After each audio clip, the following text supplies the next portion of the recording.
Hey everybody, welcome to the daily Dark and Darker show, where we cover the latest Dark and Darker news, discuss the game, talk strategy, break down gameplay clips, and more. Today we'll be covering some news that came out today. The ESRB, the company or organization that rates video games in America, came out with a rating for Dark and Darker. So a little bit more progress in the Dark and Darker worlds. For that, we're going to be watching some Dark and Darker memes, breaking down some gameplay footage as usual, and some more. So let's get to it. Got our little music here going in the background. I'm gonna hop over. So first things up, this ESRB rating. Just 3 hours ago, somebody posted this on Reddit, and we go to the link here to the ESRB.org. You search for Dark and Darker, this pops up. So Dark and Darker Windows PC game, rated M for mature. Content descriptors, blood and violence.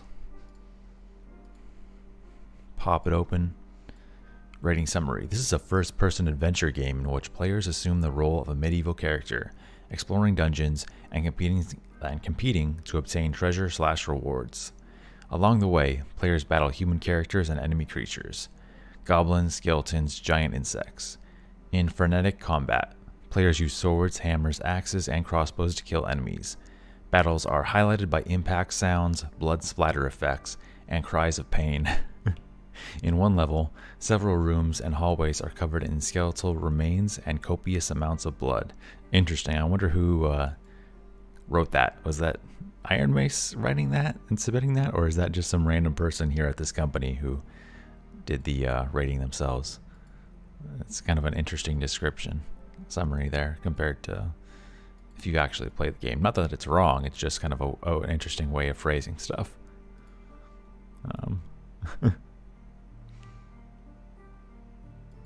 Although I'm not sure about the cries of pain. I mean, look, some of the enemies' cries of pain, but you're not too much, unless I'm remembering wrong, too much player cries of pain. You know, when you take damage, I guess there's a little bit maybe. My memory sucks, so... So that's that. You see Iron Mace Company Limited. So we did see, if you're paying attention, Peggy, the European company, basically the equivalent of ESRB for Europe, they came out with a rating themselves just earlier this week, within the past few days. What was it, like maybe 3 days ago or something? Something like that. So interesting, these both coming at about the same time. Which there was speculation, people saying that this can take, months. So maybe Iron Mace submitted this, who knows, 3 months ago or something, and it's just now finally getting submitted or, completed.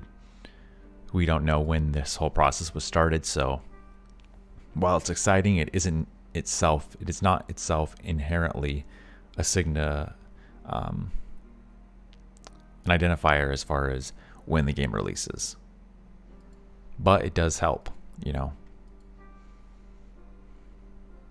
So there's that. Read these comments here, what people are saying on Reddit about it. Well, hot dang, maybe they are just going to release on their own launcher and say screw it. Hold the line. Hold the line, brothers and sisters. In-game purchases. What does ESRB mean by that? Surely it's just cosmetics, somebody says.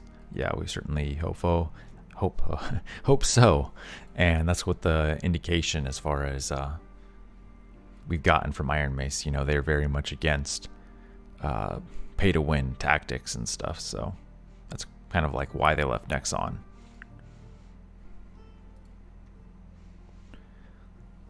What's this mean? Game soon. They've been applying for a lot of licenses and ratings. I recon they know the lawsuit will take ages and they're releasing before. I reckon is what he meant to say, it looks like. Yeah, I reckon they're going to have the launcher loaded, and as soon as Korea doesn't give an injunction, they will pull the trigger. Just people speculating here in the comments. What's the difference between a PEGI rating and ESRB? Yeah, Europe versus US/Canada. Yeah. So there's that.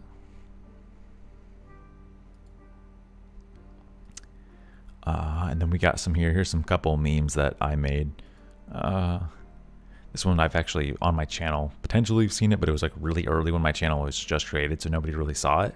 So I posted it on Reddit like a day ago. but it's really quick. We'll play it. Just a Dr. Phil clip that I posted some faces over. Dark and darker faces. So see if it'll play. You're ugly. You're disgusting. I'm going to kill you. Give me $200. It's called when you corner somebody in Dark and Darker. Basically, this is the guy getting cornered, and then you're the one talking as Dr. Phil. You're ugly. You're disgusting. I'm going to kill you. Give me $200. So just a little jokes. I don't really actually play like that. So as far as like trash talking, voice comms.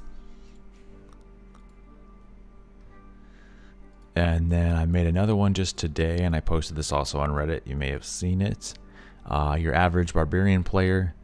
I didn't really do anything edits on this one. It's just a clip from the movie UHF with Weird Al from 1989. But there's this clip where it's Conan the Librarian instead of the Barbarian. But here's your average barbarian player in Dark and Darker. Conan the Librarian. I'm sorry. These books are a little overdue. Just the sheer violence and over-aggression over a slight transgression.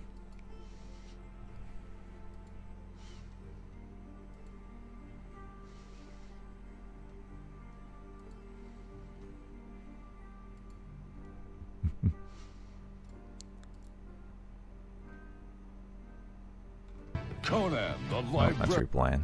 Anyways, just some jokes and joking around. So I'll go through some of the other posts from today. Otto hasn't been pet in months, and it hurts my heart. Can we get clarification from Iron Mace in the next video that someone is logging into their private server to pet him every day? It's been months, and the good boy needs to be pet. If you're aware, if you played in the game, that Otto is a dog in the tavern, or yeah, that before you enter the actual game, while you're waiting for players to load in, that you could pet. This was not in the most recent playtest because it was different, but in the previous playtest before that one, he was there and you could interact with him. Although I think he's still in, actually, my bad. It was just that you were outside in the most previous playtest, but I think he was still there in that outside camp area, that loading area.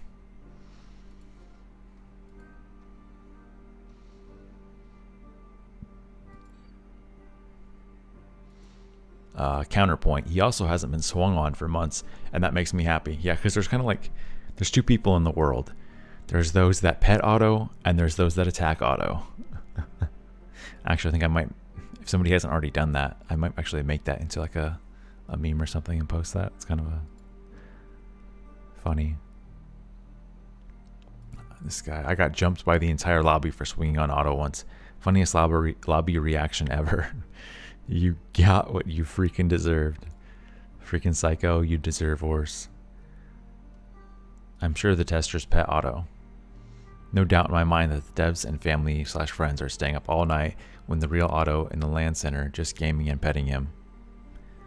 He's been pet by the devs testing and making the YouTube videos your heart can stop hurting. Every time I see one of these posts pop up on my phone, I always secretly hope there's a playtest that I didn't know about.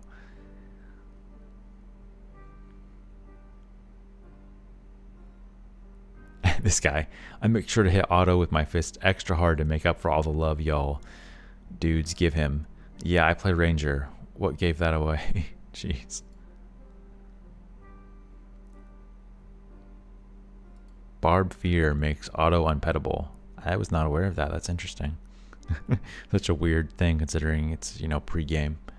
And it's an interaction like that, if that's true.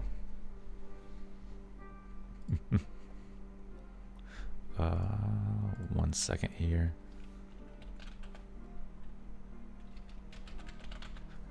Okay, that. This guy's asking about the stats. Can anyone confirm the maximum value of plus all stats on any single piece of gear in playtest 5? Which I'm not actually sure. Let's check these comments.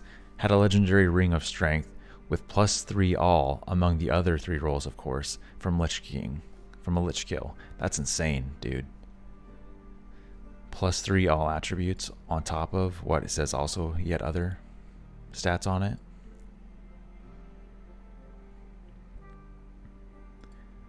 This other guy, I never saw +3, but that doesn't mean it didn't exist. +1 all stat was a max roll for all stats. So +3 all stats was possibly, although I haven't seen one. I think +3 all stats was the highest it could go. So yeah, a bunch of people are saying +3. Which I never got close to seeing because I never did any type of like crazy high roller stuff or boss runs.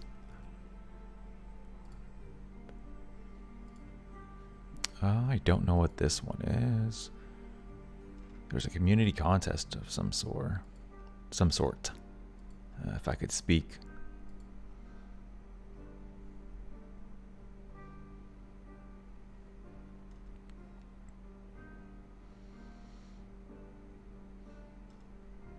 Oh wow, look at these. Somebody made some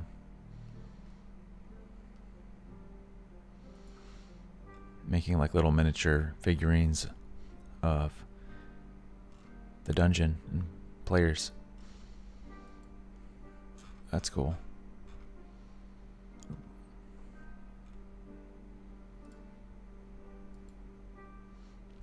And then this one I wasn't completely sure. I'll have to read the comments. And just so FYI, so you guys know how I do my show prep and stuff, I just basically I'm opening all these tabs and stuff. I don't like read through them first beforehand. As far as like I don't read the comments and stuff.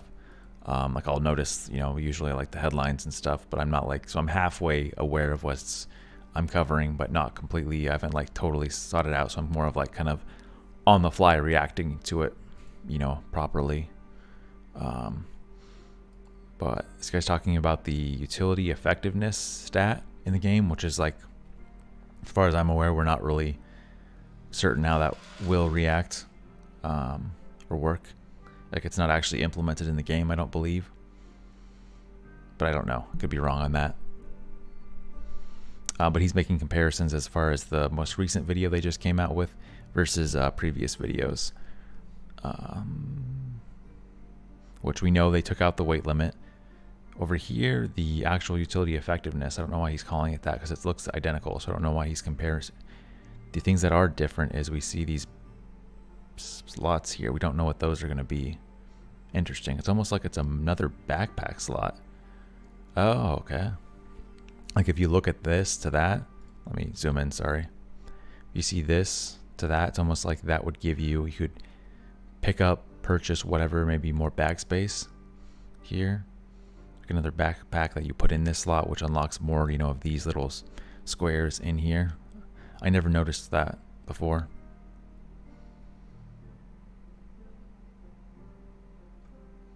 Let's see what else he's circling. Compare. So that looks different. Huh, those look the same. I don't know why he's circling those. I'll look at his or at the comments here. Let's see what people are saying. See what I'm missing maybe. My theory is they're bag slots. Each of the small squares will show which type of bag you have equipped, and the big slots show the size. Maybe the size, bag size is like 4 by 5 or something like that. Do you think these bags are like safe storage bags? Oh, I hope not. I don't know about you guys. I really don't want that. If you've been watching some of my after at the end of these streams, I've been playing Star Siege. You know what they do have that stuff, and I don't want that stuff in Dark and Darker. The part of what makes Dark and Darker awesome, part of what makes it awesome is the high risk element.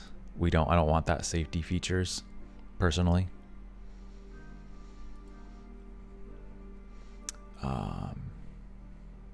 And if so, do you think it's limited to certain items like crafting and quest items? And also the utility effectiveness stat could potentially increase the size of all these bags. Maybe.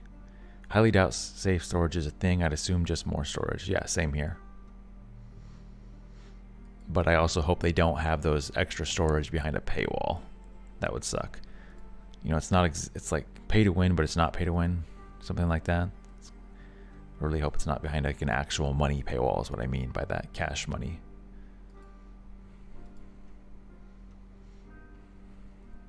Maybe it determines how effective your pots are. Maybe it controls throwable damage as well. Yeah, it's hard to say really. Talking about the utility effectiveness. It could potentially increase the quality of your equipped items in your utility belts, like campfires last longer or recover health, spells, skills used faster. Yeah, that's my guess. For the open inventory slots, I'd assume they're equipable bags or something, but I'm struggling to guess what they'd be. The main slot is already like our backpack. The belt slots make sense to me. What else could we have? The stack could increase the size of your inventory, both main and 2 extra bags, assuming the slots below are meant for additional bag space. Maybe you can equip utility items with the bigger stack size. For instance, right now you can equip up to 3 Francesca axe per utility slot, but with the higher stat it could be 4 instead of 3. Edit, this is purely speculation, so don't take my word for it.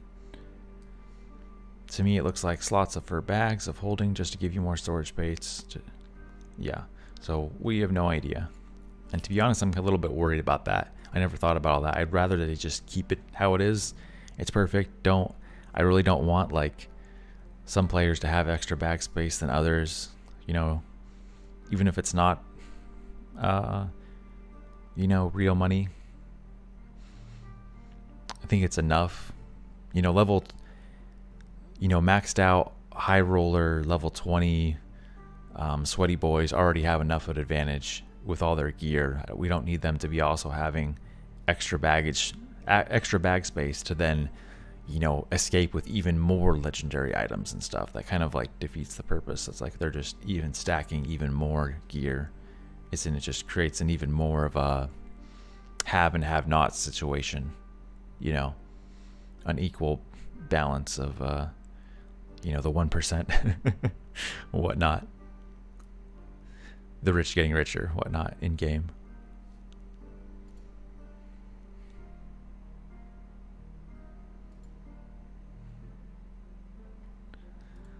Okay, and then we got some gameplay footage here, a few videos to break down. Gonna pause our music. I tend to do that. I'm not sure if that's the right thing to do, but I tend to do that when we bust out the gameplay footage, just so we can focus on that audio rather than anything else. So we got Cleric at the end of the match here in the Goblin Caves.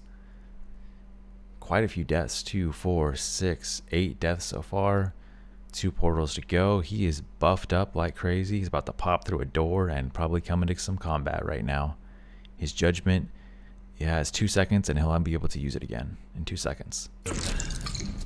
Nice, he's drinking ale, so he's probably got that perk to do extra damage by drinking, or I mean, not extra damage, sorry.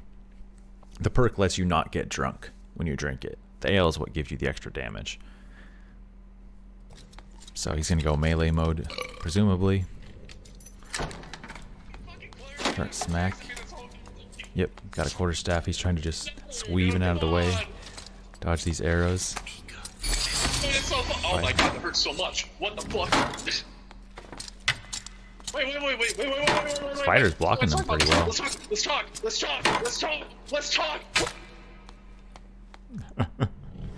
He didn't even like attack once, that fighter. He looks pretty geared. No rings or neck, but armor wise, he had full armor of some type. It's just whites and grays, I guess. Nothing crazy.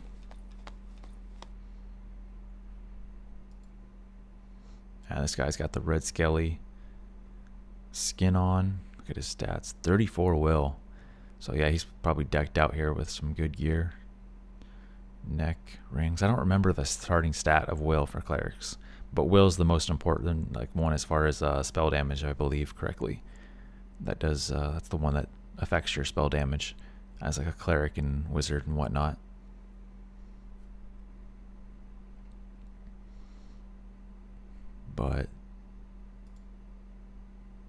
And then he's got a portal right there to escape. I want to see let's check back, see what the fighter could have done instead. He's in the final room. So what, did he just not take that? Was that portal already there? Let's see, looking if that portal had just appeared. during the fight or if it was already there. Because if it was already there, I mean, you know, take that portal, don't get greedy. So he misses with 1 arrow, misses with 2 arrows, misses with 3 arrows. So he misses 3 arrows there, you know. Gets judgmented. Gets pushed. Oh my god, that hurts so So yeah, I didn't see that portal there. much. What I think the fuck? portal appears during this fight. Wait. Let's talk about this. Let's talk. Yeah, Let's he's talk. not talking, dude. You gotta fight.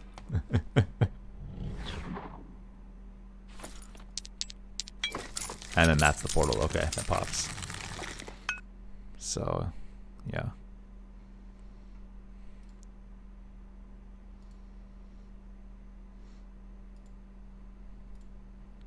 Got a ranger beginning of the match here.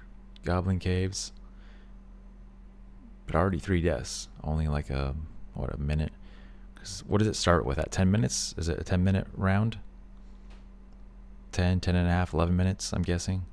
We're at 8:42 and it's towards the beginning. So in the first like 2 minutes here, we've had 3 deaths already. Oh, he's got, what is that? Somebody's on him. What is that, a cleric? Oh, fighter. I think that's a fighter. And he's got his triple shot. Did he just use it? Yeah, he just used it. Okay. Full health, pop, protection potion. I'd pull that out right now and drink it. He can run faster than the fighter. He doesn't have to worry about the fighter catching up to him at this moment, except for sprint. Technically, we don't know if the fighter is going to use sprint, if he's got it up or not. But I try to probably pull the protection pot while he, you know, somewhere, you know, once he's does this, pull out your protection potion, hit 4, start chugging. We've been trying to contact you regarding your car's Okay. extended warranty. He's gonna have to fight here. What was that edit?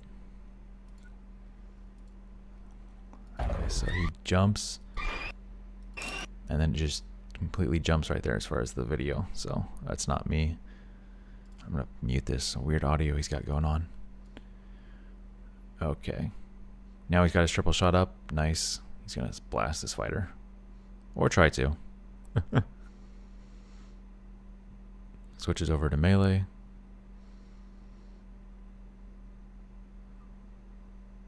He's got his field rations and he had his protection potion.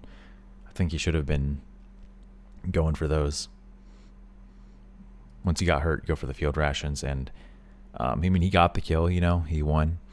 But why not, you know, give yourself that extra help with the protection pot and your field rations once you're hurt. Okay, another fight here with a rogue. What did he do? A fake? So is our boy here a fake friendly? He does like a crouch here to pretend to be friendly with the rogue. And then he pulls out the arrow.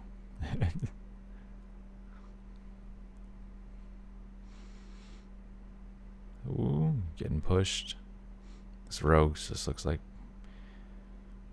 not much gear. But you never know, really. It's hard to tell with the, not everything is very easy to see. Getting pushed by a barb. Wow, and some mobs that were chasing the barb. Man, he's lit. He's got no more field rations available. Death beetle got him, one of those flying nasty things. Those things suck.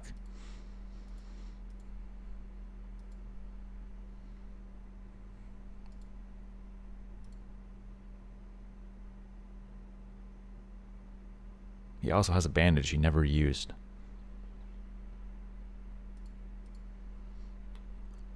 Huh. That one. Give him an upvote. Thanks for the content.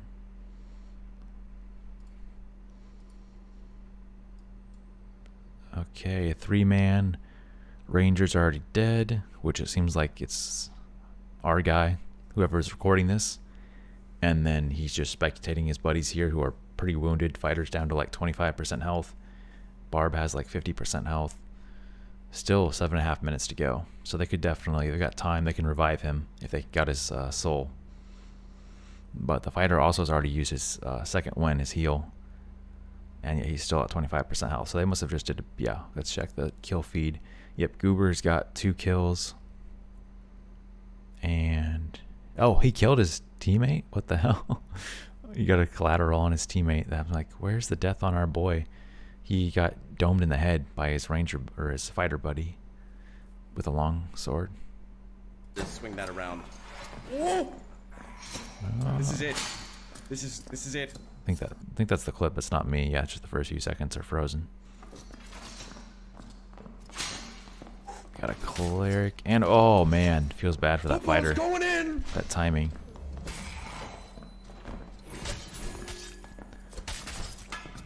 These guys are not geared. Shit. Oh, shit! Fighter and cleric, they're fighting. And he's not done yet. No, the Goobler's not done yet, folks. The Goobler charging right down in. You can see right here that the cleric is throwing running axes, away, maybe? knowing that he can't possibly fight Poopos or the Goobler, especially both all at once, folks. He's running into the zone to escape his fate, actually. Running back up. He's really trying to, he's a elusive little fellow. Where is he? But the Oh, nice. Poopos, He might Poopos escape. has his eyes set. Like a heat-seeking missile in a, uh-oh. He might escape the cleric. And this guy might die instead. Oh, we don't see the end of it. Well, yeah, good for that cleric. Made his way out. And now this guy he almost died too. He's pretty low with those. Now those mobs are on him. But some funny commentary by the boys playing.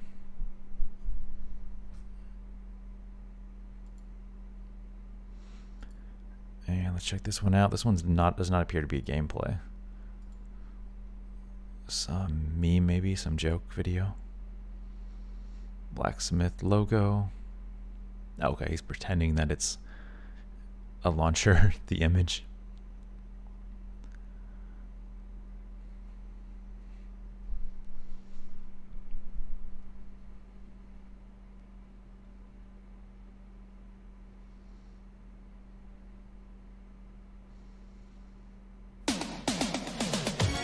And we got rickrolled.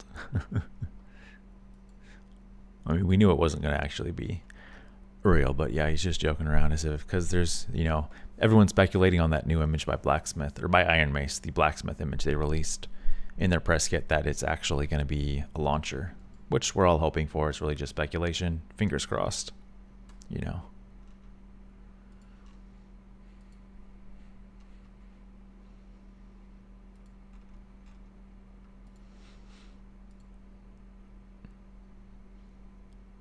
All right, not a lot because it's Saturday, you know, I'm assuming probably why there's not a lot of content today. But we did get that ESRB rating as far as news is concerned. And I did try to help as far as making my own additions here. I did submit, I showed you guys a couple of my DaD memes, what I submitted to Reddit recently and stuff. So I added to the community. Just not a lot of stuff today. It's a Saturday, whatever. People relaxing, whatever. So there's that. And I think I'm just gonna play some Star Siege now. Give me a moment, and then we'll listen to probably another podcast, another like Darkest Hour podcast by Soma, Jay, and DaD in the backgrounds while we play. So give me a moment while I switch over.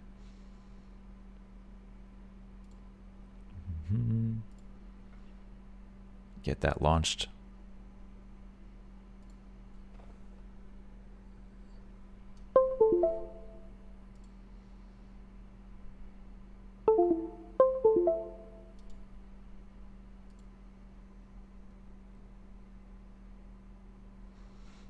Got the other episode here, just about ready to go.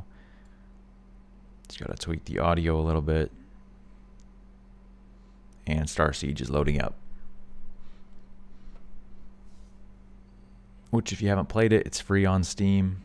It's not amazing, but it's decent. You know, it's another extraction game similar to Dark and Darker, but it's a space extraction game. And they just came out into release the past month, whatever, past couple weeks.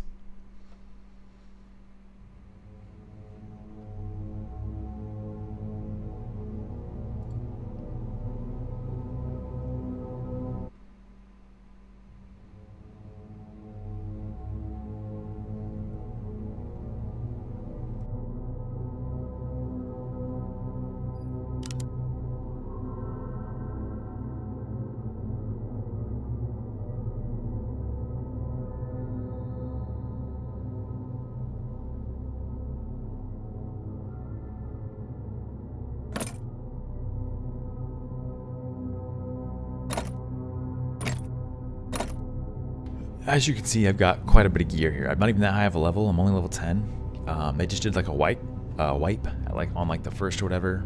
Past, you know, so this is only since the past like 3 days maybe of play that I've been playing on stream here. I don't play off stream as of late, but I've been extracting a lot lately, so I've got really full storage, lots of weapons,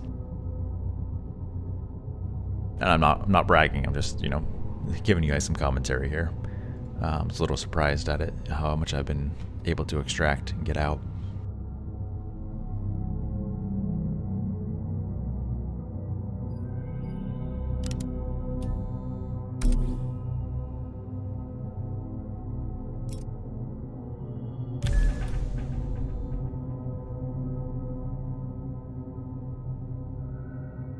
And I'll get the podcast going here.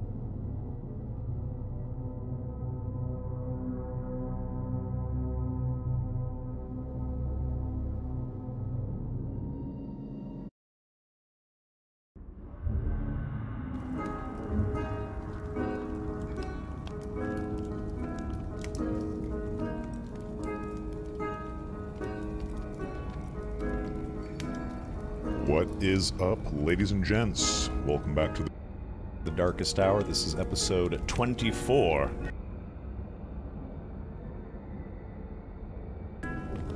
Featuring Orlante and Ubakist. What up, everybody? Hello. Hello. Hello. Hello. Hello. What's going on? What's going? Good. I think are we doing a podcast right now? We're doing... What's a podcast? Well, You like just missed it. Orlante gave us his real voice. Hello. yeah, we heard his real voice. We Yeah. actually just saw his cam on. We saw his face. He's very handsome, and then it cut out. Personally, I blame the IRS. That's an easy blame. Taxes. I don't know if Kist ever told you guys this, but like when I paid him for editing on YouTube, I made sure to tell the IRS because I'm so scared of them. I'm so scared of them coming. Like, it's I've been audited before.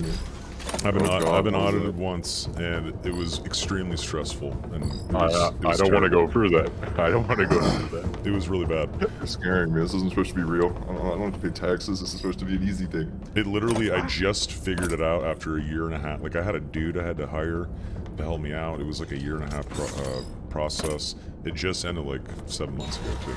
It was really bad. A year and a half. A year and a half. Doesn't sound fun to me. I don't know why, but it doesn't sound fun. It was extremely stressful. I had to constantly like update this shit and talk to this guy, and just getting an answer from the IRS was extremely hard. And they ended up owing me money at the end. They owed me money. That's a W, right? It was a W, but I have more gray hairs on my head now because of this. But I mean, I got like $600 at the end of the whole Those are thing. coming anyways, dude. I got my first gray when I was 21. to hire the guy to do all this nonsense for you? It was like $600. Yeah. I mean, I broke even. Nice Like, roller coaster, right? yeah, I didn't have a man's. That's all that matters. So You aged like a couple of years with that one experience, so. it honestly was extremely stressful. I don't recommend anyone go through that. Pay your taxes, do your shit properly. Trust me, you don't want to go through it. I made the big mistake. Coming, buddy. See, I made the mistake of being a full-time streamer and not paying my taxes properly back in 2012. And did not save enough. And I was paying back taxes for like the next 2 years, like $10,000. Apparently I gotta take this a bit more seriously than I thought I was. Save it up. Taxes, yes, and Save all. 40%. Save 40%. Just make sure you're good to go. And then if you have thousands of dollars left over your tax bill, fucking buy a new PC, go on vacation, you know? Save the money. Trust me. Honestly, The contractor services. I didn't make it. I didn't make enough to have to file for the IRS, so I'm quite happy about that. You're like, I made so little money the government didn't care. I'm very happy about that. Yes, that's a good thing, actually. Yes. I was just under what I was worried about. Like, if it got closer, I would have been very worried. Like, oh, where are they coming from? Am I next? It's pretty random. If you make a mistake, they'll audit you, or but if it's something leave that poor person alone. Fuck it, let them go. they don't want to do them. They come after you. I got for tax season or something. Oh, it doesn't matter. Shit. They'll find you eventually. You don't know when. You don't know when that's true, but in my case, 4 weeks after tax season was done. Oh, I'm good. They were on the ball with me. Through the grace period. Yeah, I had a month of relief, and then nope. But I do want to say, Uberkist and Orlanthe, thank you for joining us tonight. It is a pleasure and an honor to have you gentlemen here. You guys are like the Tom and Jerry of the Cheech and Chong of Dark and Darker, a dynamic duo. I know you guys play with other people as well, but you're forgetting Zanzibar's and that's our beautiful trio who would have definitely made this too many cooks in the kitchen.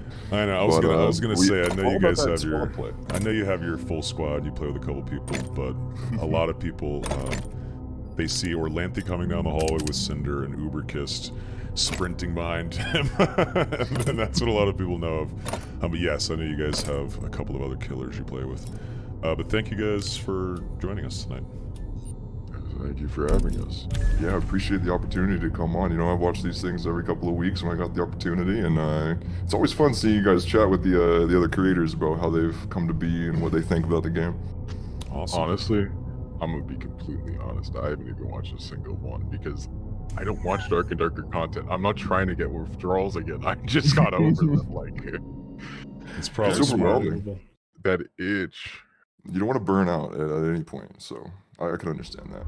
After watching 48 hours of editing through content and stuff, the last thing I want to see sometimes is a Dark and Darker clip. That's a good point, actually. Yeah, you watch your own though.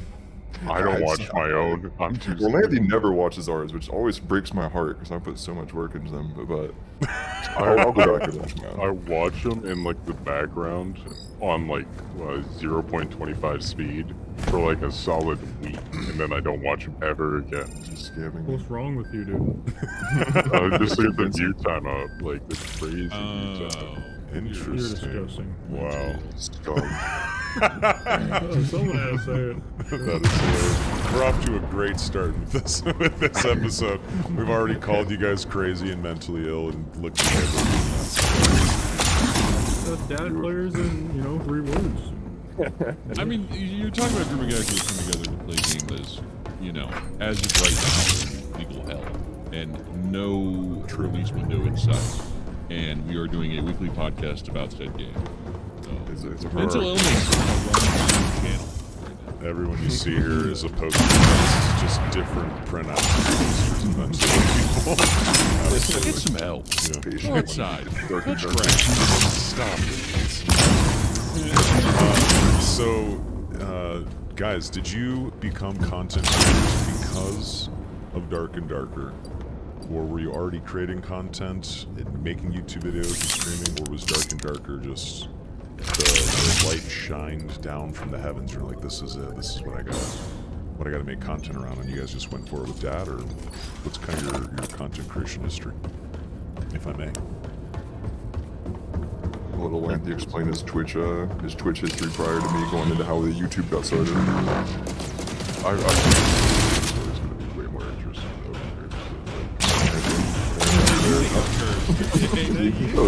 Stop it. Yeah, I mean, basically, me and Orlanthe, we met with we realized we were a pretty solid team prior to that, and I'd say that's kind of weird. Prior to Expedition, but it seemed like he was hitting, like the general, like 10, 20, 30 years of time. And at that point, I kind of realized that me, him, and Zanzibar's, who's a third that I've been playing games with, kind of realized we've done some pretty good team unity. Having played with James for like 4 years on Tarkov prior to that, and the way I think now with like Expedition of Garth Wars where we met, but then we immediately went into Dark and Darker's playtest together as kind of our first real test of metal as to how we were going to operate as a team. We did like a couple 48-hour streams during, I think just one 48-hour stream and then maybe a 24 after that. Just grinding out lobbies, killing, like, we would each just go different directions and kill the whole lobby and meet at the end, call it a day. But that was back when there was no high roller, so it was really just like a complete Wild West in terms of SBMM. So, but, you know, now it's a bit more of like so it's a bit less easy to find. But that's kind of where we noticed our ability to make something was just us being able to run around a map and do well in that game. Honestly, I think we had like more competition. That's literally like how we all died. Me and Kiss would run away from each other, just trying to kill the lobby. It's always a competition of which one of us would get more kills.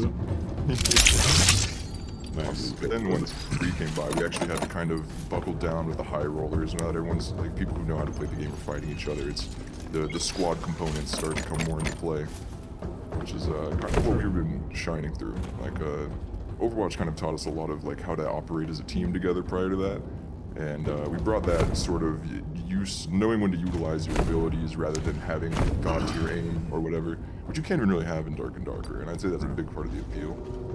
So you're not getting one tap from across the map. I absolutely love that fact. Yeah. Like, could not be better.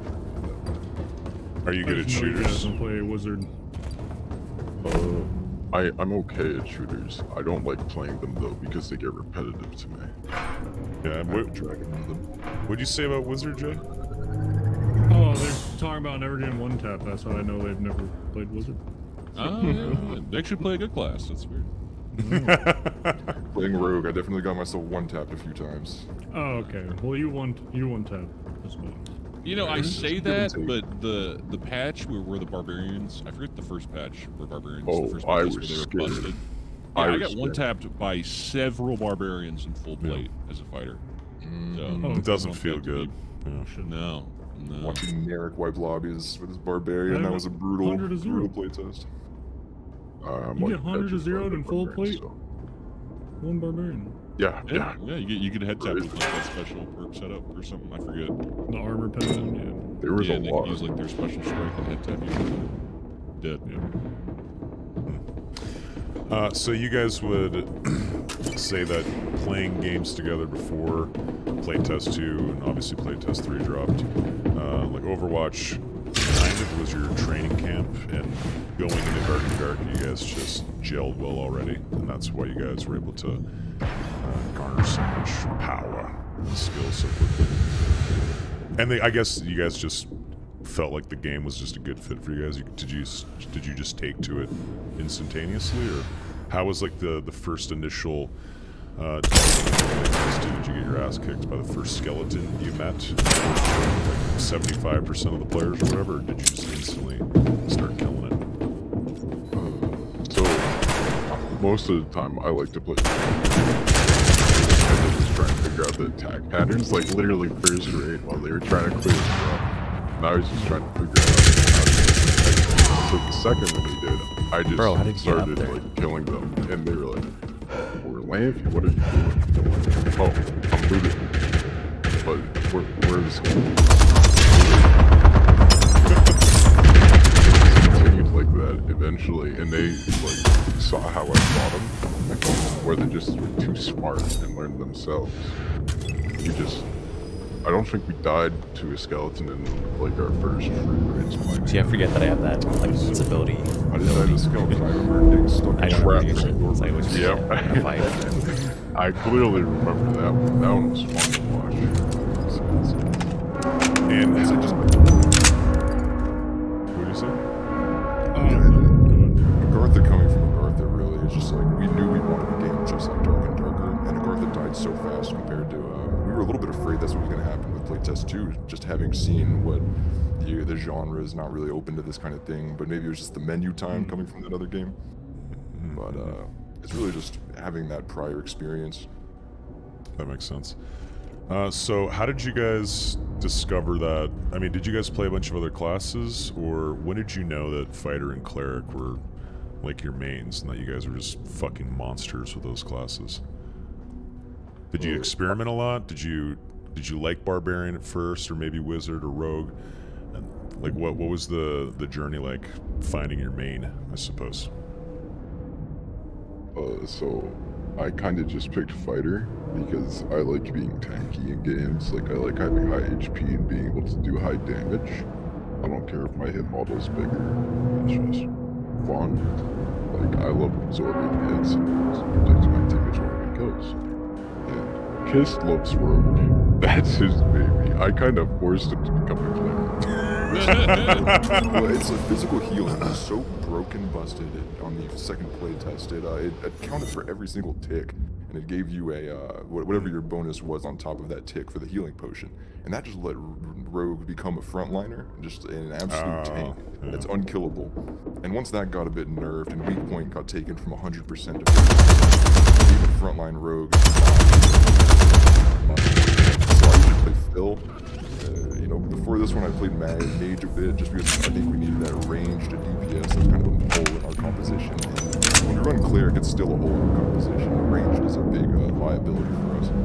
But running 2 Clerics, just when Orlanthe yells, "Oh, me doctor," and both of us are hitting him with lesser heals, he's not killable. He's literally not killable. So it's kind of just like a composition difference at that point. But Wizards will check us so hard.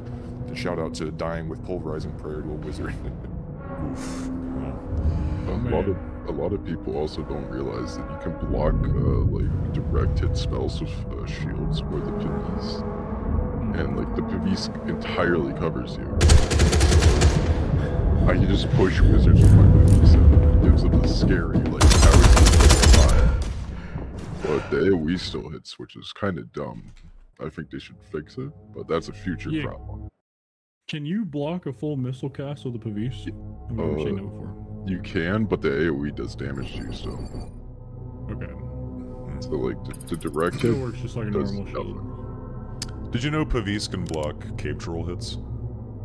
I didn't really fight the cave troll. Yeah, you can go into goblin caves with a Pavis and whatever your main weapon is, and whenever he comes to slam on you, just toss that fucking shield out and it actually blocks the hit. You don't take any damage. I like crazy.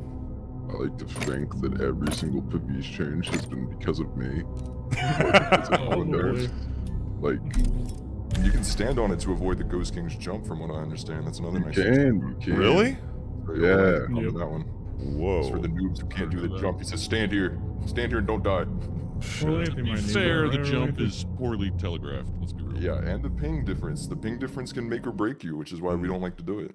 I am like petrified of the ping difference, because if I'm streaming and I even have like 1 extra millisecond of delay on my end because of it, I'll just mess up the timing, which I'm really worried about. I have the timing down. I understand how the attacks work. I understand all the mechanics. It's just I don't like having that extra factor of risk. That makes sense. I feel like Ghost King is definitely harder than the Lich, and they have the same drop rates, the same sort of loot pool. I'm pretty sure Ghost King's better though. Is it that really? They have a better loot pool? I genuinely think so, because Latex and Nevix and all of them have gotten way more artifacts compared to us with just Lich. What was that, Kist? What'd you say? The only one we've ever gotten was Kuma Claw, compared to Lindstrom and Nevix's just insane capacity to generate uniques. It seems like they get 1 well, that's where we usually get our uniques from. Normally trade them something. How does a guy get Ascender?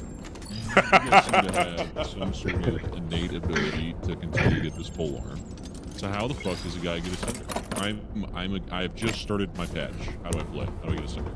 How do you get it? I recommend forming a frame man with some buddies of yours. 1 cleric, 1 doesn't really matter what else, but another cleric if you're new is probably better. You want to make sure that you have cleanse or a bunch of heals.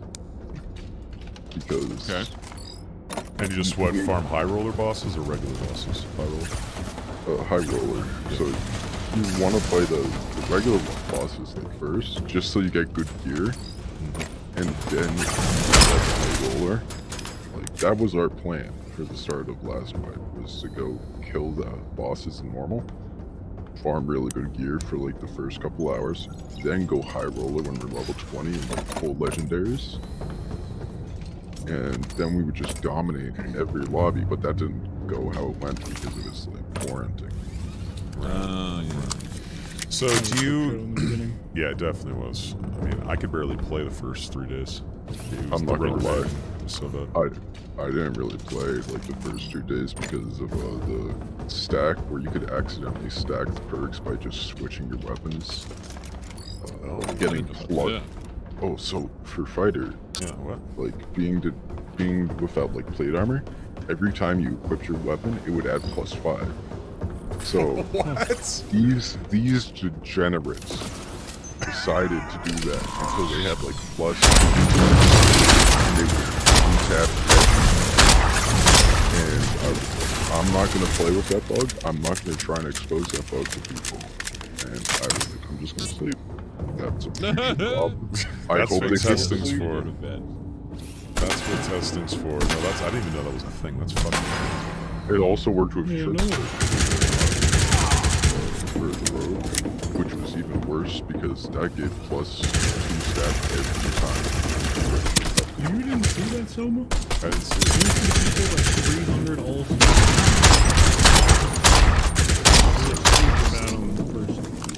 Getting hungry, boys. Honestly though, I want some kills. Death Swarm. Yeah, this last playtest, the first couple of days, my half was fucking visible, and they didn't. If you guys remember this, they randomly surprised me with a visit, and it just so fucking happened to be when the playtest was starting. Which I love my family. It was so good to hang out with them. It was great, but I barely got to play. And when I did get on, like late at night, I'd like go outside the backyard and like smoke a joint and be all big and try to play. But I was rotating so bad and having such a hard time even operating my character properly in a raid that it was too tough to play. Poor guy. And I missed a lot of half the play, so I didn't see what it was. Smoky stuff though, they definitely, it's like they break the game the same way every time. Every time they add something new, whatever, if it's like something over time, they're always going to make whatever buffs that additive per tick rather than throughout the entire duration. Like they broke like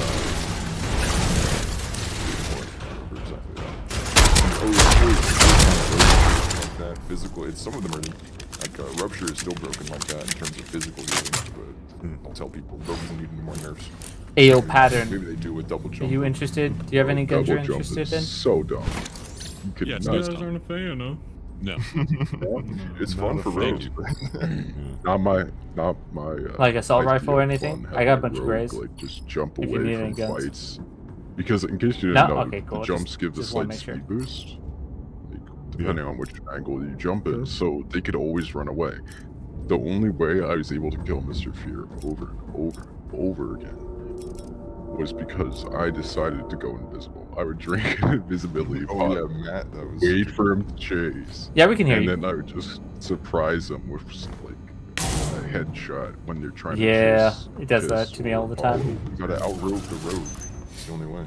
Like, no one expects the fighter to go invisible. Yeah, no worries. People sleep on invis-pots. They're amazing. Yeah, pretty much fighting fire with fire. Do you want them for money-wise? Because I'm just going to sell them. You are a solo barb with a big-ass fucking axe in your hand, and you go invisible, and a fucking derpy trio comes, barefoot slapping into a fucking room, and you just watch them loot, and then you just start chopping them from behind one by one. It is so satisfying. I'm sure it's even more satisfying with Cinder. I didn't know you were that sadistic, but okay. It was with Cinder at the time. Yeah. It was with Cinder. When we got Matt, like, I was honestly so happy to kill Matt. He was such a good rogue, too. He was harassing our group from... It was like the first time I've really seen a solo rogue just almost dismantle a pretty good trio, just from being able to hit us with that hand crossbow and disengage so quickly.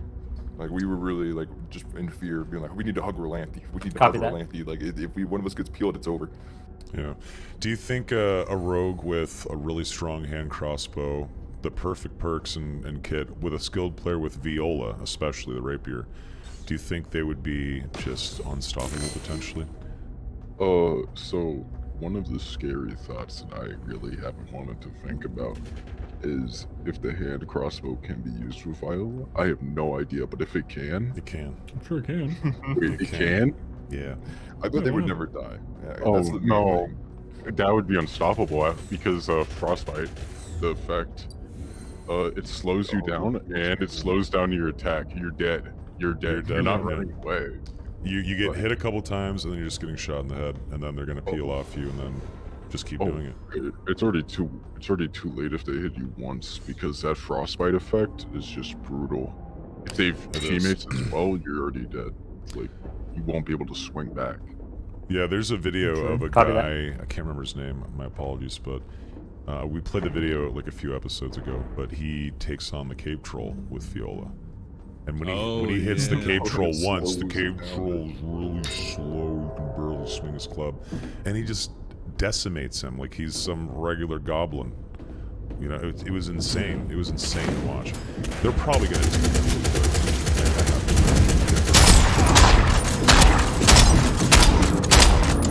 Okay, so... I had a buddy who just simply enjoyed watching Sonic cave trolls because it was so fun. I'm sure, It really depends, but a lot of people buy it for because they didn't really know what it is.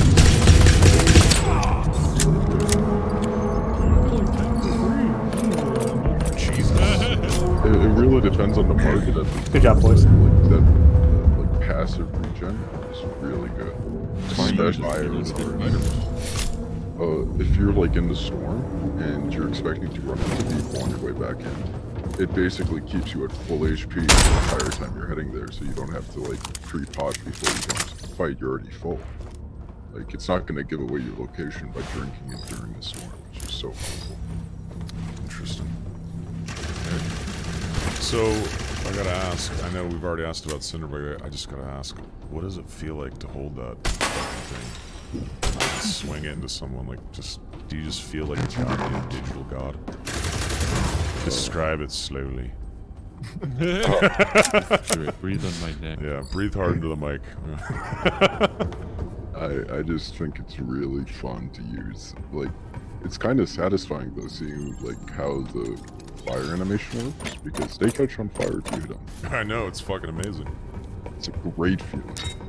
What about Fulgor? So, if you got really I think good, they're killing up top. Augustin is an amazing longsword player. He has tutorials essentially on YouTube of him just showing you how to block pretty much every mob, even bosses, and all the different weapons in the game, and how to just slaughter other players 1v3 with a longsword. If you were nearly as skilled as him and you could land those parries and ripostes with longsword, would you rather be strutting around with your Cinder, or would you switch to Fulgor just because that parry and riposte is so fucking amazing in the game? Oh, I would still stick with Cinder. I genuinely like Cinder's range. The range is incredible. It's so fucking nuts. I know a lot. The swing though fucks you up a little bit, like how wide you swing that fucking thing. Not me. You never hit a wall or anything like that? So, if you're one of my players, you have seen the way I play. I am like in a jungle every time I play. Like, I am tossing and turning. So you swing your mouse just in time so you're not hitting the walls next to you and shit like that. Oh, I have a completely different playstyle than most people when I like use the halberd, because I'm hitting every hit once or twice on the same person. Like in a single swing. So it's just I see what you're saying. Yeah, there's a guy named Stonar who's a cleric who loves the Warmaul. He loves buffing himself up with the Warmaul. And then he gets surrounded by 3 people, and as he swings his Warmaul, he 360s with his mouse, and he can hit the same fucking person with one swing 200 times in whirlwinds. It's beautiful. It's beautiful. One time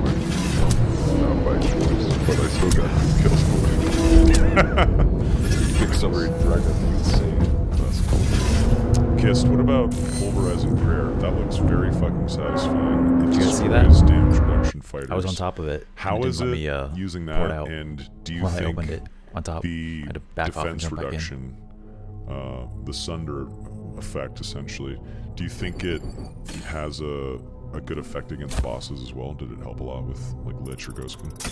Oh yeah, I'd say it's out of all the uniques, it's the perfect support unique. Like if you're gonna be like a support DPS type, I would say that's the best one. It might even be the best one, period. Because after that, when you hit somebody 3-4 times, you can make their armor go into the negatives, which it doesn't just end at 0. You can make them take multiplicative damage past what they normally would, even at 0.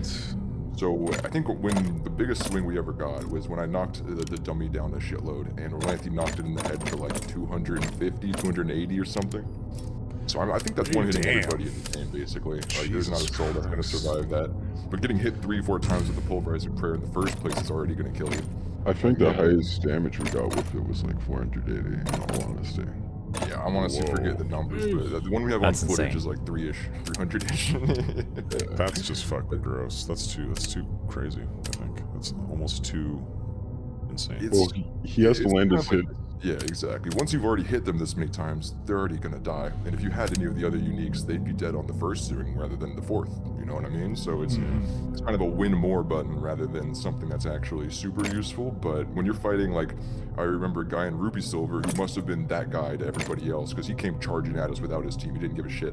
And I bopped him over the head twice with that Pulverizing Prayer, and he collapses. And I'm sure that man thought he was wearing like the tank incarnate armor. So it seems like it just shuts down any melee-oriented class. Yeah, it seems quite fun to use. They all, I mean, all the named items, the unique items seem really fun. Did you ever use Aegis? Nevix did, and I actually saw, I was editing a video for Nevix. He's like a competitive Overwatch player who is the guy who actually gets all of our uniques for the most part. His group, Lindstrom and Depress, they're pretty good folks. And he was using the Aegis to reflect. The only time I've ever seen anyone ever use it successfully to reflect anything was him using it to reflect a magic missile back at a wizard and successfully killing him, which is pretty impressive. Oh, yeah. So Seems like it takes, you got to be Giga Brain in order to do it and then hit him with it for the first part, because it's not like you have to aim it back, if you know what I mean. Like, it's not just like a one-to-one ricochet. That's interesting. Yeah, I did see a video of a cleric or a fighter, I can't remember which. So bad, strange. Was it so bad? He reflects a fireball back to the wizard, it one-shots the wizard? Yep. Oh my fucking god, it was so cool to watch. Yeah, that was pretty amazing. So you guys have experienced a lot of the unique items and gear. What weapon or armor or whatever would you like to see be the next unique item in the game, and what sort of, I don't know if you guys have like theory crafted when you're like bored on Discord together, but if you've thought about this, what would you like to see be another unique, and what would you like to see be attached to that unique? What kind of effect? Question for both of you, gentlemen. I mean, personally, I'd like to see a spellbook unique. When I was playing Wizard, I felt like I got a little bit left out. I didn't get we were never even hoping for a unique for me. So, you know, maybe we can change that up. I don't really know what it would do. I mean, Ken suggested just have a whole extra spell slot. That's a really cool suggestion. I like that suggestion, and then slowly regaining spell slots, like if you're hitting the G key to sit down, like, you know how slow that regeneration is. I think if that effect was pretty much if you're holding that spell book, that could be sick too. Incredibly powerful. Yeah. That's dangerous. Because once that's a wizard, I get all my stuff back. He's black! I don't think it's far-fetched to say cleric's the best class in the game. It probably is, honestly. I mean, it's always been. They suffer from I mean, they've always kind of been extremely powerful if played right. Range is an issue with them, but you can buff ball and slap on a quarterstaff with the Brewmaster perk or whatever and fucking tap motherfuckers out so fast. And if you have two other clerics too, it just seems insane to me. Same question for you, Orlanthi. What unique would you like to see in the game? If you could craft your own. first, going back to when we were talking about pulverizing her, one thing Kiss forgot is his best in slot for fighting bosses. Okay, yeah, so... Really? We killed it fastest ever. Yeah. Like, I think it was a 20-second kill with pulverizing fire. Which, Lich or Ghost? Lich. We only ever fight Lich. We were too pussy to fight Ghost King with all these uniques. Honestly, I don't blame you. Like, whenever the game comes back, if it ever does, I want to be a Lich farmer. Ghost King just seems like there's too many ways to fuck it up. The jump, if there's any sort of rubber banding, yeah, it's not worth it. But Lich seems pretty fucking easy. Like he gives the suck to somebody, and you wait for the other people who aren't getting the suck to go catch him, which is kind of weird. Yeah. Yeah. So unique item, Orlando. What do you think? I know a lot of people were probably expecting to see things here. I did have an idea for you. Oh, let's go. Given the crowd, but it was like that for time. So you would have to play 4 coins equivalent to how much damage you would take while you had it out. So like it could be really good if you like were having to get out of the map. Wait, I'm confused. Wait, restart. So what do you mean? Interesting. So like you would be borrowing health, and essentially you wouldn't be able to gold coins on you. No. It would just once you use it and get out of raid, however much damage you received while you had it out, you have to pay it before you can get rid of it out of your inventory. So it's basically only one person really. That seems like it's handcrafted to you only. This fucking guy. I need a big one. I need a gold. There's no bad questions. There are bad items in this podcast. I think that might be the first one. No, we've all had some bad items. We've all had some bad fucking unique ideas. I've had several. But tell what's your dream? What's your dream item? That's not a booze. It's probably an armor set. Like, a full-on set, yeah. Yeah, I would love to have like an armor set specifically designed, like fancy gold and black, like really shiny, like, really pizzazzed. What would the stat? Like, what would the unique effect be? And would you only get the unique effect if you have the entire set, or would each piece have its own thing? Each set, like, so if you have one of the items, it's not going to do anything. Okay. If you have 2 of the items, it's going to have 1 set effect. Okay. If you have 4, 1 set effect. If you have 6, 1 set effect. Yeah. So like it incentivizes you to getting more of the set. Like Diablo 2. Like Diablo 2, yeah. I never played Diablo 2. Yeah, so there'd be a set, and let's say there's 4 pieces of gear attached to the set. If you put on 1, it's whatever. But if you put on 2, you get like a minor set bonus. You get more health, or you move faster, or you have more resistances. But on the 3rd piece, you get like another cool effect. Maybe it's you fucking do lightning with every sword strike. But if you put the whole fucking thing on, there's always going to be one piece that's ridiculously hard to find, of course. But if you find that last piece that's really hard, you get all those other effects, and then some crazy, awesome uber effect or 2 that brings the whole set together. I agree. We've talked about sets before. I think it makes a lot of sense to have sets. I think getting a full Cobalt or Ruby Silver set should give you something. If you take the time to mine all those ingots and you fucking make the Ruby Silver set, and you have Ruby Silver on everything, something should get some. You should, I think. But like, so the like status effect, I feel like for that armor, like you could like have like a skull face on it and have it be like Hades, like based off of Hades, because I don't know if you guys know the lore. Like really went into lore. I love lore. I love it. I'm a lore nerd too. Yeah.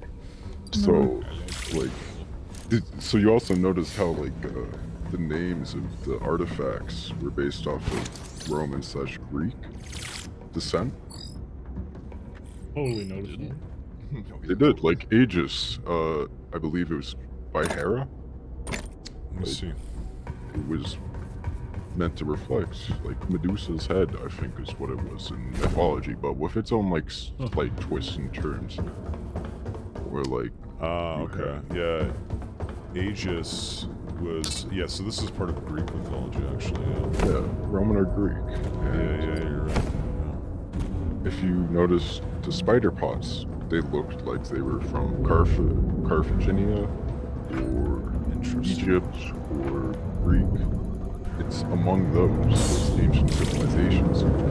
So I feel like we can expect stuff when the game comes back to be based off of like Roman, Greek, Carthaginian, all that stuff. That's actually really important to bring up, and I didn't really think about that. And now, you just now saying that is going to open up a bunch of nerds who might listen to this and looking into Greek mythology and famous items in mythology that people wielded or utilized. Seriously though, I'm about to go down a rabbit hole because I read Edith Hamilton's mythology in high school and fucking loved it and thought it was amazing. But I didn't really put it together that some of these things were attached to mythology. That's really cool. It also like brings up the point about the gods. Like, what have you seen? You've seen fays. You've seen undead warriors. You've seen minotaurs. You've seen centaurs. You've seen trolls with giant clubs. So this is a Dungeons and Dragons inspired game, but also Greek mythology mixed in. That's fucking amazing. But also like a bunch of other mythologies. The patterns. I went a little patterns now. How deep were we getting? I went a little bit crazy. Tinfoil? I literally went a little bit crazy for a while. I was literally trying to compare. This is the same guy. Says he doesn't watch YouTube content because he doesn't want to relapse into Greek mythology. Wait. Hold on. You don't watch YouTube content because you don't want to relapse. Oh wait, talking about his new withdrawal.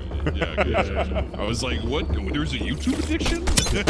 So for a while, to try and figure out what would be in the first floor, Kiss knows that I literally found the cave troll before the cave troll was announced. Because I was digging so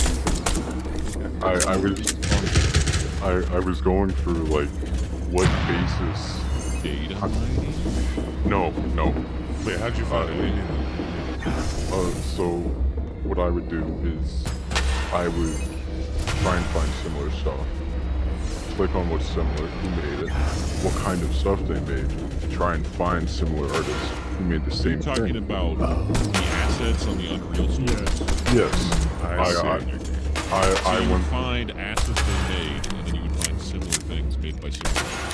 Yes. That's some internet sleuthing right there. Happened with me, the goblin, the cave goblin. Interesting. So do they? Okay, so I guess you've probably done a little bit more research on this. How much of the game is bot assets? Is it like the entire game? No, 100%. It's not an entire game. I know that like probably vast majority. They do buy a lot of assets, but they tweak them to their own specific needs. Like, so they're buying the blueprints, then they're changing the blueprints to fit what they need it for. Are they buying the blueprints or the blueprints? Sorry. It's okay. But like, he said no blueprints. He said they're buying no blueprints. They're buying the blueprints. It's like Andy, Jar Jar on it. But like, sorry. They're getting like basic, and then they expand on it, adding stuff, making it better, making the models better, making the attack animations better, so that they don't clip as much. Animations are the biggest thing. You just nailed it right there with animations. The reason why one of the, pretty much any of these clones that are coming after Dark and Darker, the reason why they will not succeed like Dark and Darker has is because a lot of development time, at least what I've heard and what I've kind of noticed, is going into custom animations, custom combat animations, custom swings. If you look at all the clones, they're using out of the box, out of the marketplace animations, and that's why everything's floaty and shitty and looks like crap and doesn't look like it's fun at all. The Dark and Darker devs, the Iron Mace team, they have spent months and months and months on every single item that you can use, that you can swing, that you can open, and they have done an amazing job customizing it for their own game. And if you're just a few guys or a solo dude trying to capitalize off of some Dark and Darker type gold rush, you're not going to be able. Your mining pick won't be nearly as strong as Iron Mace's because they don't have the time and effort and skill to handcraft animations like that. And I think Iron Mace will stay on top, and Dark and Darker, if it comes out, will crush it because of that sort of time and effort that's been put into animations. And I see you, Julian, in chat. Don't be sad. Don't be sad. So, another thing a lot of people did not realize, so like, in the last playtest, they couldn't really change much about, like, the candy, the bonus candy that we all know and love. Mm-hmm. But every single time, besides the last one, the trader has had a voice or a line, a different line written. Mm-hmm. And they all kind of interconnect in their own silly little way to the game and the war. Oh, so it's just so interesting once you start digging. You keep finding more, and you're like, Wait a minute right now? Wait a minute. Real life coordinates? Where are they? On big things? Another thing is like, so for the cave troll reveal, Iron Mace went out of their way to have the person interaction thing, which we know Iron Mace wants to do again. Like, they genuinely want to. It's just a court case, so it was just slowing them down. God, what the fuck, Nexon? Yeah, fuck. You ruined your reputation. Fun detective, dude. It worse. Fun the detective. reputation was like bad already. Anime waifu games and stuff like that. Maple Story. Yeah. Which Maple Story? They just like they were under the radar. That's kind of true. That's true. They almost got away with it. They were completely under the radar. I think they're of the opinion no publicity is bad publicity. I mean, I don't really think they give a fuck. If anything, I think maybe it has affected it in a minor way in the West, but Western audiences and gamers already kind of don't give a fuck about Nexon games anyway. So to them, they're probably just... Their Google search interest like 30x over the last 5 years in like a 1 month span. Oh, bro, I feel so bad for security. Popping. The guy who I was like staying up all night against, like during I think February's playtest. It's like how cute. He said it was okay for me to call him security. It's easier for pronunciation. Me and him were going head to head at a type of playtest, and I was looking forward to like going 1v1 again. That Blue Goblin PvP.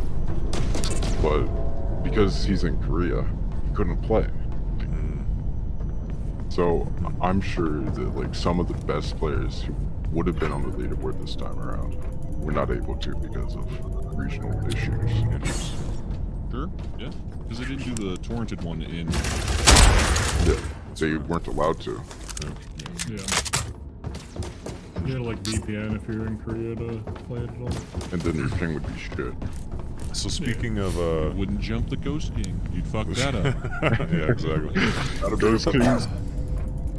So speaking of Nexon on the case, I shouldn't have to cover too much because at this point it's just a headache. But we ask everyone this, including ourselves, almost every week. If the game is going to come back, is it going to be EA, another playtest, and when is this going to be? I know it's all bullshit. We have no inside info. We're fucking huffing hopium right now, taking bong rips of fucking opium. When is it coming, and what are we gonna get? EA next month, a playtest in December.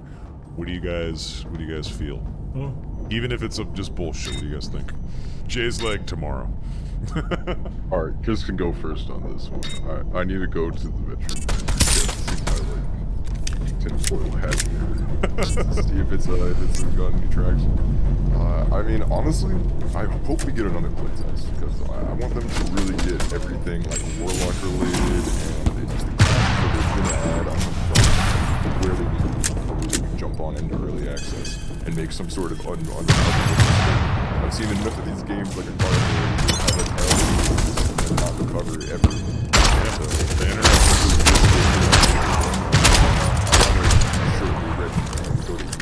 The internet's brutal with first impressions, man. 100%. People don't forget. That was like impression number 6. Yeah, but it's a playtest, though. It's a playtest.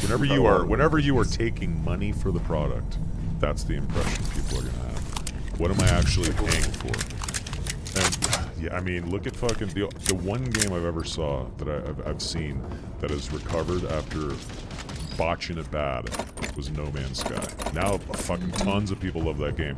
When that game launched, it got destroyed. People were pissed. I got scammed for $60. Yeah, a lot of people refunded it. Fucking money. What's the name of that studio? Years, then it was like a big VR game. Was it Hello Games? Is that the name of the studio? I think. Yeah.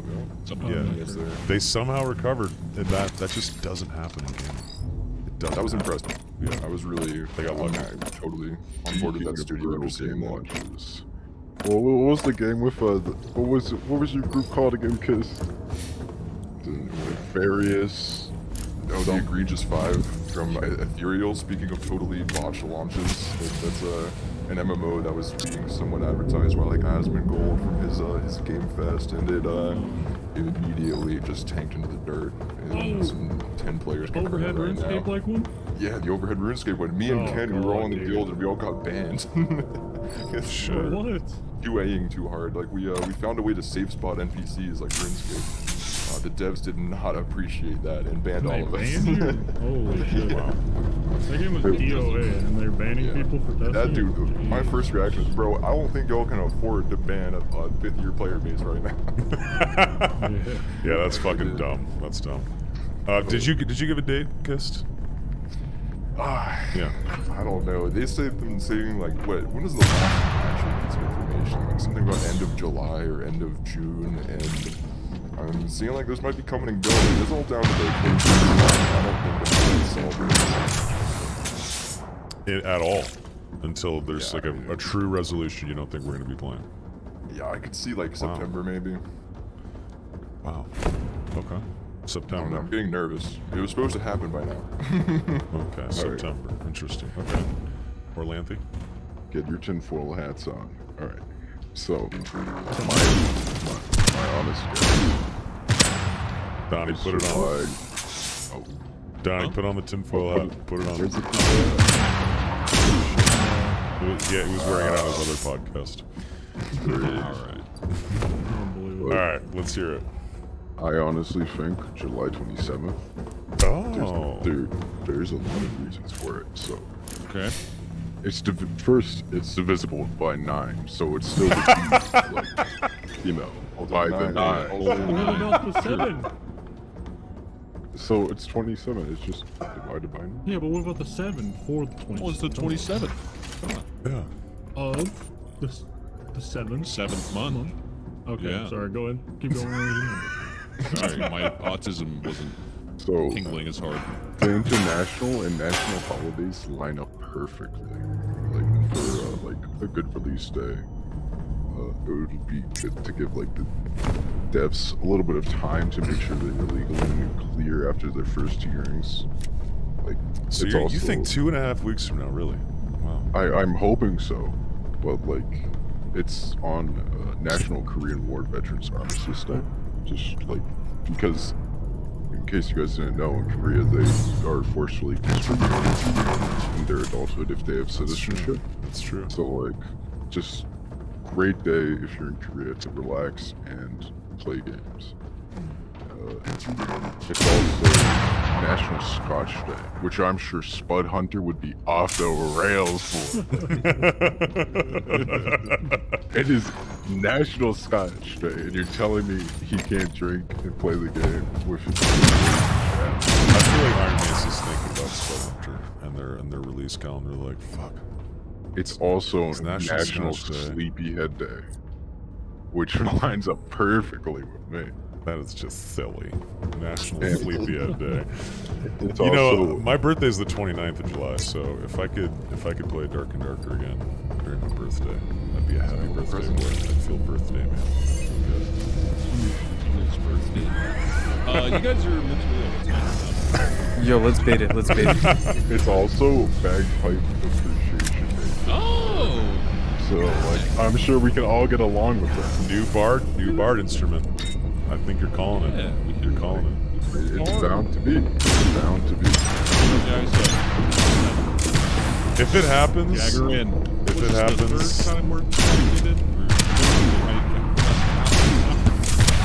we'll see. I mean, you know what? I'm gonna choose to believe. just like no. Choose to believe. Okay, because my birthday's right now. I'm gonna choose to believe. July 27th? Fuck no, dude. Kiss? We a believer? I mean, if I believe, that means that puts the Tarkov right? If released simultaneously. Oh, dude, could you imagine? Bro, I'm gonna take Dark and Darker off. That'd be the first wipe I haven't played in years. So Dark. How are you boys in Tarkov? You won't play Tarkov with me. I don't know. You're gonna have to convince me. I got like 5,000 hours. That's what I was pissed this time about the shooters getting disconnected while I was trying to stream the game. Like, the servers were just horrible to me. You were just getting Tarkov. You know how it goes. I was getting horrendous Tarkov. It's a feature. Come on. I crashed 5 games in a row. Then I stopped my stream. Then I tried to play another 5 games. 3 cheaters, 2 disconnects. I was like, okay, that's enough Tarkov. That's my wife. That's my wife. I was not having fun. Yeah, I don't have fun with Tarkov either, man. I'm also old, so I'm bad at shooters. Tarkov's sort of like that woman that has like a tramp stamp, and she smokes too many cigarettes, and you know she's not gonna take care of me. She's not gonna love me, but for a couple weeks we're gonna have a lot of fun together, and that's how I feel about Tarkov. So it does bad things to me. It steals my money and my time, and frustrates me. It makes me very upset. But I keep going back to it, at least for a little bit, every time it wipes. So keep clicking on it. It was ahead of its time, you know. It's a gem for that reason. That is one thing about Tarkov, is whenever you play it again now, the game feels fucking old. Like when you play it, you're just like, ugh. After playing like Cycle and Star Siege and Dark and Darker, I'm like, okay, I'm glad to see that people are in this genre doing things better than these folks have. Like, we're taking some lessons and we're applying them into the future. Yeah, I don't like Battle State games. I don't like Tarkov, but they have definitely started something amazing with the extraction looter genre. So I mean, good on them for that. You gotta give them respect for that for sure. Before we move on to Q&A with chats, I have one question for you guys. Alright guys, I think that's going to do it for me today. Thanks for watching. Awesome if you made this far, much love. Remember to like, subscribe.